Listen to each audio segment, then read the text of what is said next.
Is the Pokemon vintage market about to explode? Let's find out. Back in 2020, 2021, everything was just really going crazy. People had more that they could spend. A lot more people were jumping into the hobby of Pokemon yet again as they got older, coming back from their youth and enjoying it in a totally different way. Everybody was locked up in their homes, couldn't do anything, couldn't go anywhere, and collecting became a bigger hobby, not just with Pokemon, but across the board. All collections started booming in 2020, 2021. And in that time frame, we saw things like the iconic and definitely the highest rated, one of the highest rated, probably the highest rated card of all time, the first edition Shadowless base set Charizard. All right, this is probably the most iconic card in the entire hobby, and it has one of the biggest sticker prices on it. There are certain others that have far beyond that price range, I understand, but as far as what was possibly available to the masses, this is the highest level for sure.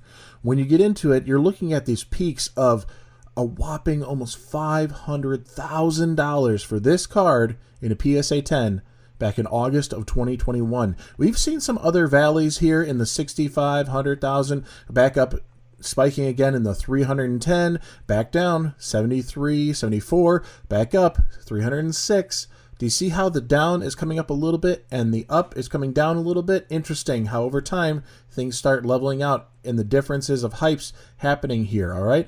And then we come over this long flat period here, most of 2023 and into 2024, we have about $36,000 for a PSA 10. Now that's a lot to be spending on one card, but then shortly thereafter we're at $330, $320, $320,000, folks, we're talking on a card. Of course, it's the top tier, the highest rating, a PSA 10, just everything about it pristine, beautiful. And it dropped down, but it's been a slow climb, and this is probably the first time we've seen a steady growth period here in the past, almost 6 months. A steady growth period going from the sub 200,000 up to now the 270, all right? But we might see a big boom coming. We might see a big boom because Modern is so out of control. Let's take a look at some of the vintage cards that are still available and might be the ones to pop off soon, further than they have already, because of the Modern market taking over in the way it has and the price points that are just getting out of control. Before we jump into that, let's talk about this. I'm giving away an ETB to one lucky subscriber. I'm also going to be giving away 5 Pokemon mystery card lots. It's very simple. We are trying to grow the channel and get to 5,000 subscribers. So take that extra step and share the channel with others out there, because if you already know about it, that's great, but other people need to know. We have been sitting stagnant on our subscribers for a little bit here, folks. I don't know what's going on, but maybe it's the mustache. People are turned off and they're walking away. I don't know. It could be that. My wife's not a fan of it either. I don't know. Whatever it is, we got to grow the channel. We got to get to 5,000 subscribers. So you got to like, comment, and subscribe to the channel. Be a part of it. Be a part of the channel. I post 7 days a week, and make sure you take that one little extra step so I know you want to be entered for that giveaway. Go to this video here. That's where I'm going to be pulling the winners from when the time comes. I appreciate your support and everybody who's been here so far, and I'm really excited about anybody else who is now joining on this journey. I pulled out a handful of sets, some of the bigger vintage sets to consider, things like Neo Genesis, things like the base set and Jungle Fossil, all that stuff. I was looking at a few of them, and I just pulled up a handful of cards. We're not going to go crazy, but just to kind of look at how things have been changing over the last year. Stuff has been growing and going, and why is that? Why has it been going up? Because it's so hard to be excited about Modern. It's so hard to be spending $1,600 on an Umbreon EX that just came out.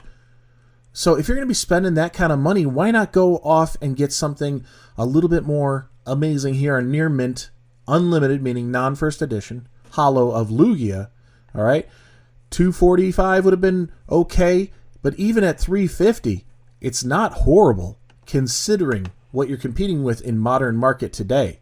All right, if we look at Charizard base set, we're going to be a Near Mint Holo Foil. This is going to be a first edition, all right? Not first edition on this. It's had some price to it for quite some time. It always has. Even the lows couldn't get below 300 on this card. But would you rather be having something so iconic, so original in a near mint state? Of course, I don't know if this is the place to buy it, but in a near mint state, for the same price, you're going to be doing a Greninja EX right now at a Twilight Masquerade, which is brand new. It's still brand new. I know that set's been out a little while, but for Modern, that's been considered brand new. Yes, we got a little bit of a spike coming up to 440 something here, and then it's coming down a little bit because the sales are so few and far between. If you take a look at that bar graph coming up, there's one here, two there, something like that. Not a whole lot happening. It's not a big mover, the vintage market. But once you have nowhere else to go, people start turning back.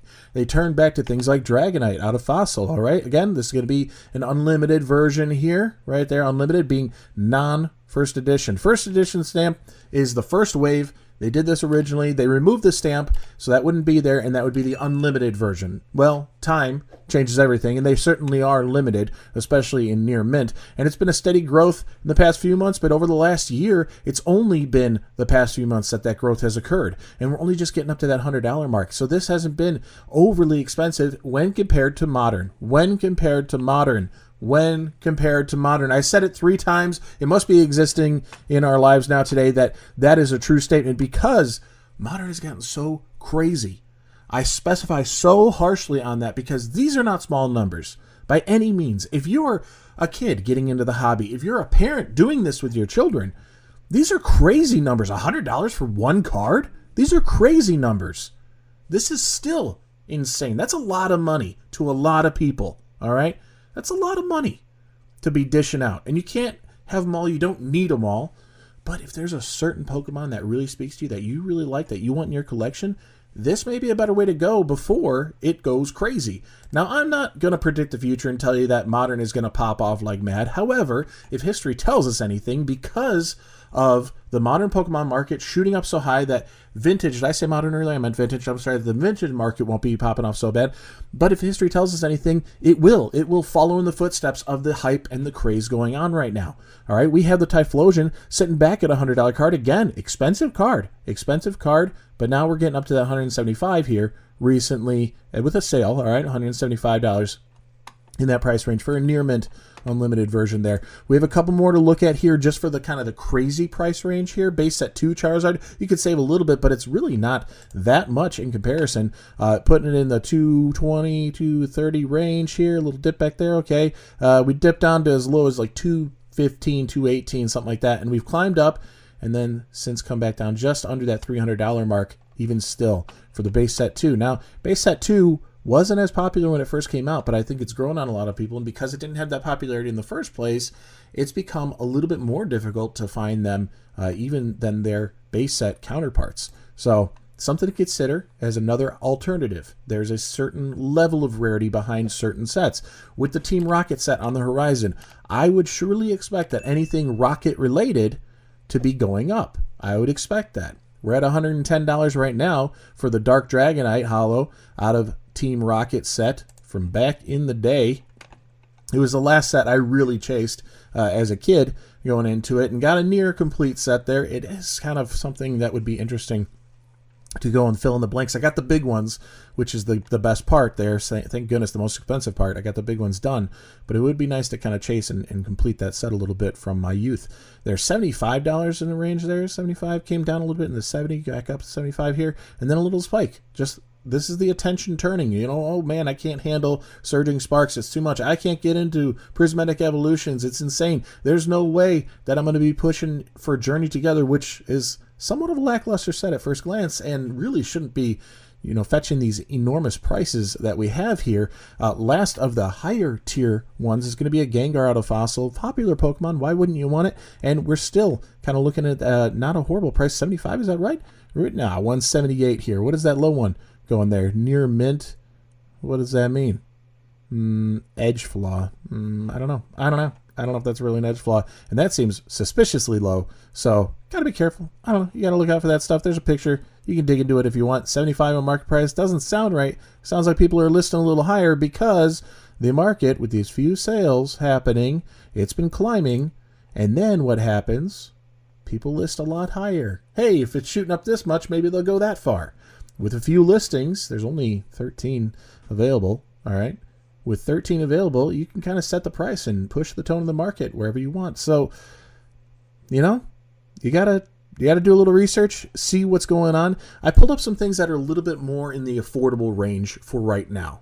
All right. And the reason being is because they're on the same trend. We're going to see the same story where, yes, we've been climbing, but at least these could be a worthy pickup right now. And does that mean they're going to be worth a whole lot more soon?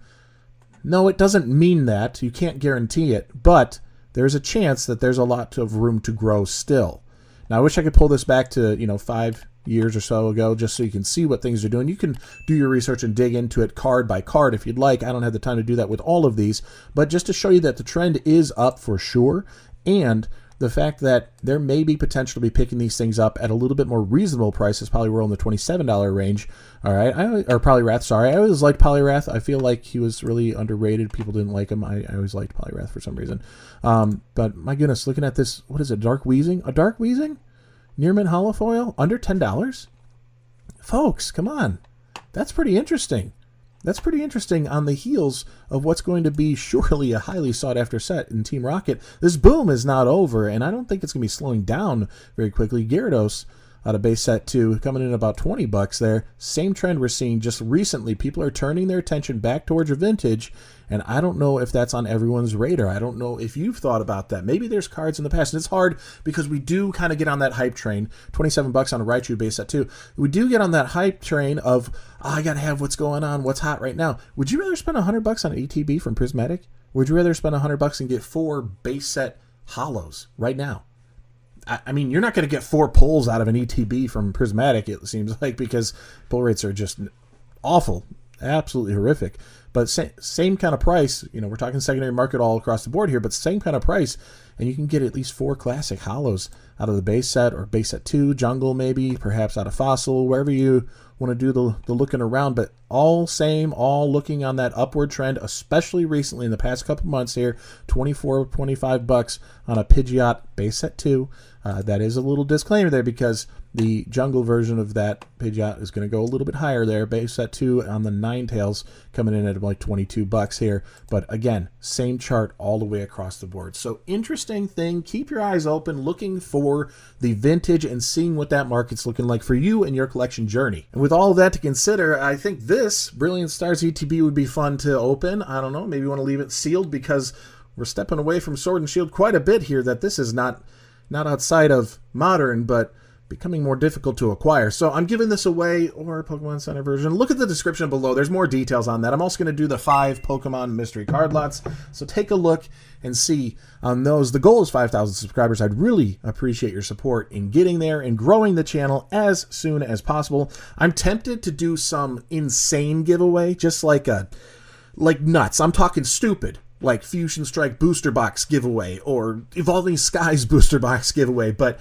it would have to be a nutso goal in a crazy time frame, like 10,000 subs by the end of February, like insane, because that would justify something like that.